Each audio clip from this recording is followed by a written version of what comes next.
And I want to go back to your time in corporate America, but since we're talking about brand, let's talk about what it means for a business, because it's evolved for sure. Yeah. Even from when I started in corporate to where it is today, and why it's so important.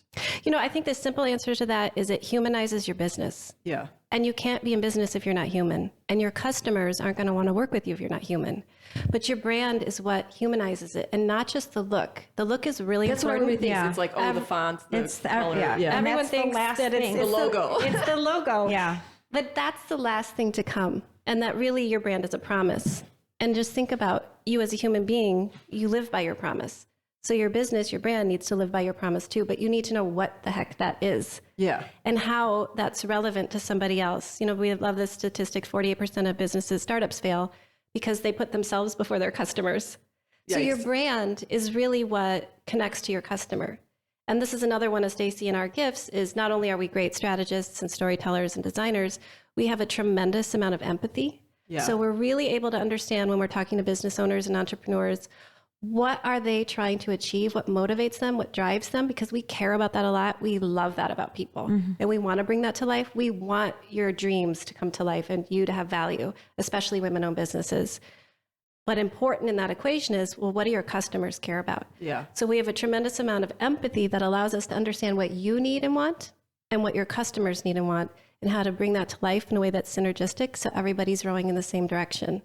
And I've experienced it firsthand working with you guys, that it is absolutely magic. And I think I already know the answer, but when you have people come to you, do they typically know what their story is? They don't. And I think what happens, a lot of people, and I can say, even when we have to do things ourselves, it's really scary when you're trying to tell your own story. For some reason, when you tell it for me, I'm like, that's it. Yeah. Like, this isn't what she said. Yeah. And it's scary for us too.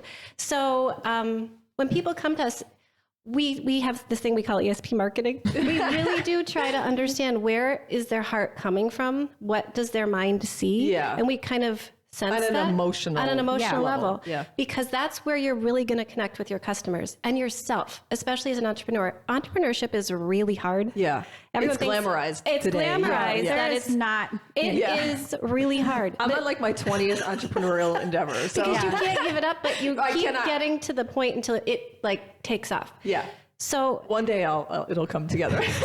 But you have to really, because it's so hard, it has to be about what motivates you and has emotion for you. And, we've rebranded many women-owned businesses, but men-owned businesses as well. And one of the things that's really moving when we do our brand interviews, because we're trying to understand what motivates them, is there will be emotional moments where they'll tear up because no one's ever asked them these questions. And it is personal. And it's important to tap into what motivates you, what drives you, because that's going to drive your customers and your business too. And so we always say we hate when people use a lot of jargon to describe what they do. Oh my gosh, yeah. Because they don't know what else to do. Critical. This is the best shopping experience ever. Yeah. Once in a lifetime. Because they don't know, they don't have the gifts of storytelling. Yeah. And maybe they're afraid to go out there and be more unique and differentiated. And simple. Simpler is better. Yeah. And we hear this all the time too, and it makes us laugh. People say, well, I just want to, really simple and a lot of white space. And we say, well, simple is actually really hard. Yeah. So that's the other reason why emotion, if you drill it down to a key emotion that's differentiated, you're going to find some real simplicity that'll carry the day and be differentiated from what your competition is doing. But you have to have courage. And it's interesting. Obviously, men have a lot of courage. We found that women have a lot of emotional courage. And so when you talk to women about their businesses and what drives them and motivates them, it seems like they have an easier time believing in that and going forward with it. Well, you can see some obstacles sometimes when you're interviewing men and feeling like, am I really going to do that? Am I really going to do this? Oh, interesting. And you kind of have to help them through that. Maybe they're not used to tapping into the emotional side. Right. Or maybe it's not rewarded for them. And maybe that's the flip side of it. I think a lot of times little boys are told, don't cry, don't be strong. And men are strong and should be strong.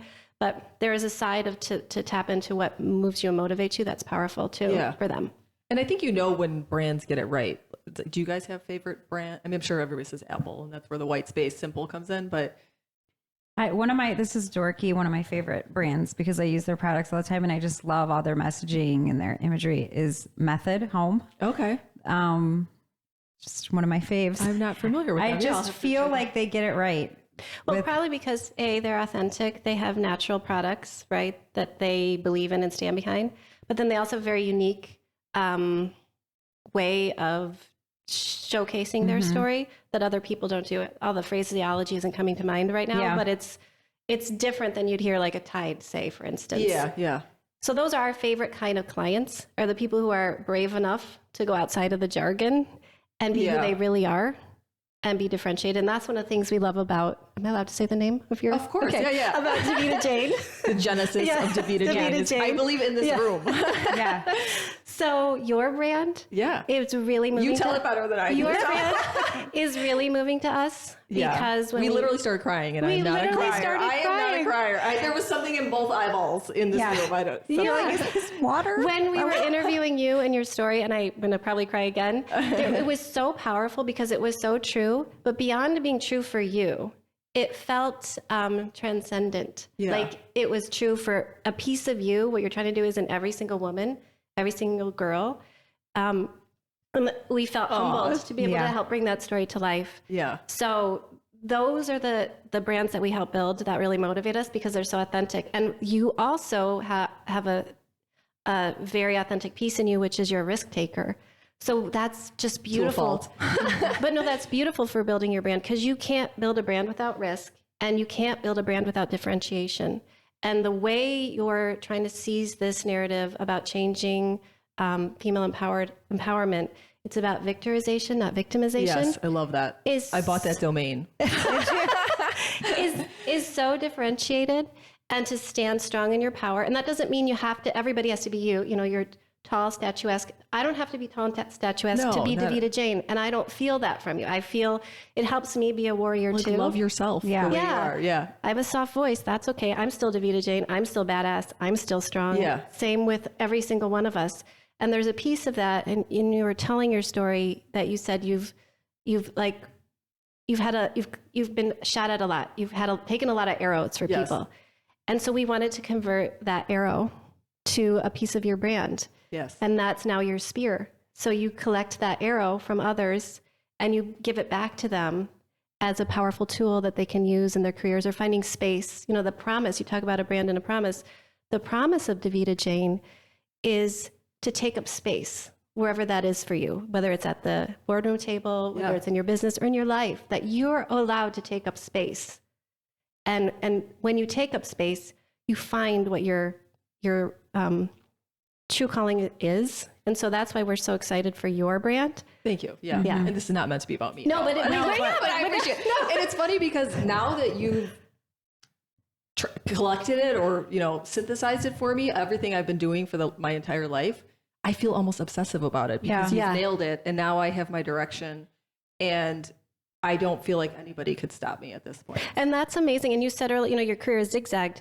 It has and hasn't. And it's curled and knotted up. But it's also a straight line to exactly where you're supposed to be. And Stacey and I say that when we talk to our clients too, like, don't leave yourself behind. Bring yourself with you to this next piece of your journey because everything you've done is really valuable.